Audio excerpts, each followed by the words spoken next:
Takot ka na bang magmahal dahil sa trauma na naidulot ng narcissistic mong ex? Yan ay common. Ganun talaga ang inyong mararamdaman dahil yan ay parte ng trauma.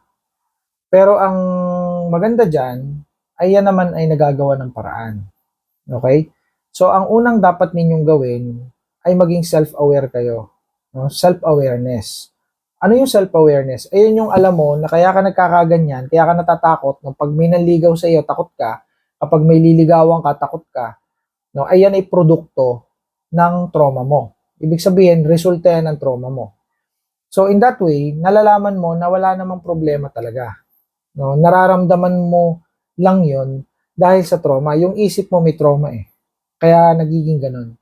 Ang trauma kasi, kaya nangyayari o nangyari sa isip mo o ano yung gustong iparating ng isip mo, bakit may mga ganun ka naiisip, which is we call trauma, no? Pinoproteksyonan kasi ng isip natin ang sarili natin. From what? From what? From where? From narcissist. So, kaya tayo pinakakaba, kaya tayo pinag-aalala ng ating isip, kaya tayo nag-iisip, is para hindi na ulit tayo makakuha ng narcissist. Kaya kayo nagkakameron ng kaba at pag-aalinlangan ng takot. So, yung fear na nararamdaman ninyo, yung anxiety na nararamdaman nyo, i-protection yan ng katawan ninyo para hindi na uli kayo magkameron ng narcissist na partner. Well, that's good. But that is also bad. Okay? Good and bad. So, why? Good because it protects. Yung fears and anxiety, it protects para hindi ka na uli magkameron ng narcissistic na partner, kagaya ng dati. Bad because kahit na mabuting tao yung nanliligaw sa'yo o mabuting tao yung liligawan mo, no, ang sinasabi ng katawan mo, ang sinasabi ng isip mo is narcissist yun. Baka narcissist yan. Baka magkameron ka uli ng experiences o trauma sa kanya. Yun yung bad doon. So, pag aware ka na ganun yung nararamdaman mo, na ikaw ay may trauma, kaya mo nararamdaman yung takot na yun, no, pag naging aware ka, magiging enlightened ka eh. Maiisip mo na, okay, antayin ko muna na mag-heal ako, antayin kong ako ay gumanda ang pakiramdam sa tamang panahon.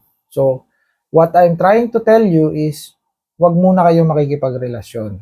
No? Kung may nanliligaw sa inyo, hayaan nyo lang manligaw. No? Kung po pwede, wag na muna kayo mag-entertain kung kayo ay kahihiwalay pa lang. Kasi masakit yan eh. No? Pero, wag ninyong puputulin o wag ninyong tatagain o wag kayong magbaburn ng bridge. Kasi pag nag-burn kayo ng bridge, tatanda kayong binata, tatanda kayong dalaga, o kaya ay magiging single kayo habang panahon. 'Di ba? Eh, mas maganda kung kayo ay magkakameron ulit ng karelasyon na, healthy relationship. No? O mabuting tao na makakarelasyon. Para may kasama kayo pagtanda, pag edad, 'di ba? Masarap yung may kayakap kapag malamig ang panahon.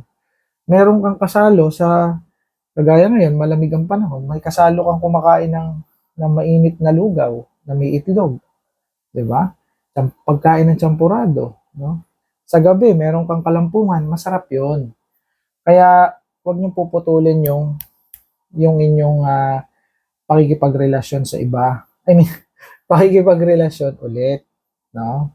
Syempre sa iba, sa ibang lalaki o ibang babae, hindi na yung narcissistic mong ex. That's what I mean. So, ayun, pagka ikaw ay aware, no, alam mo yung nangyayari sa'yo, you know what to do.